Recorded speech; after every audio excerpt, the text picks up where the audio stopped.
So, hi guys! Yung aking pinakamamahal na asawa ay may pasalubong na balot. Kaya naman tirahin natin guys. Palibasa pa yung aking buhok dahil katatapos ko lang halito. So, tara! Kain tayo! Pabalatan natin guys. Bango! Kaso, ay! Puki mo! Ay! Puki mo! Ano yun? Basikin suka! Laway ko. Asim. Gabi guys, oh. Tuyot yung, ano, saan nito balot? Yung Thailand tusukin. Tinatanggal kasi mo yung ano. Ayun, sa akin basa. Ay, ito pala guys. Kasi nakabalot pa siya. So, ayun na guys. Ito na yung nabalatan namin balot. So, tara, tikman na natin. At ito yung napakasarap talaga. Suka. Sarap yan. Sinisilip guys. Hindi lang ako kakain ito guys. Siyempre kasama rin siya. Aking impaktang anak. Tara, let's eat. Ayun, sarap yan. Sarap talaga. Sarap. Pasarap ka din eh. Ako naman. Sarap. Tingin nyo guys, ma-high ako sa katawan ko nito. Siyempre hindi, di ba? Payat na nga ako eh. Saka minsan lang ako kumain ng balot. Kasi hindi maganda yung balot guys kasi ang sabi ng mister ko, malit lang daw yung puti. Pero tignan nyo, ang laki.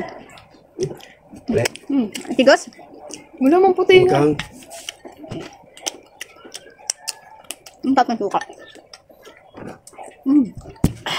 Ang tatang suka guys. Yung sisiw niya. Nagkalas-kalas yung sisiw niya. Ano ba yun? Ano masarap? Sarap daw nito. Pinglet sila. Uy, sarap ng baluts. Do, mama. Oo, Ano, nakadala na kayo. dalawa ko lang. Yung sisiw guys.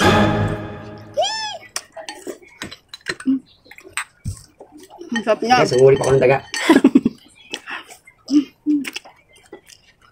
Ang sarap matigas. Lababas ng digil lang. Tigas? Ang ingin mo kumain mo. Diba? Ganyan ba talaga yun? Kaya may sisi mo. Ang sarap ng suka. Yan, puro yan. Kami naman mister ko guys. Kumbaga, Pag magaan daw yung balot, sabihin puro daw yung Ganda ko. ano niya, balot niya. Tapos malit lang yung parang puti.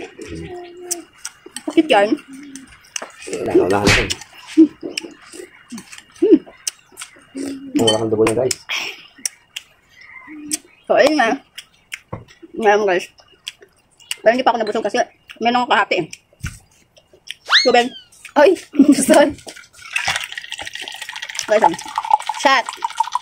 Soju yarn.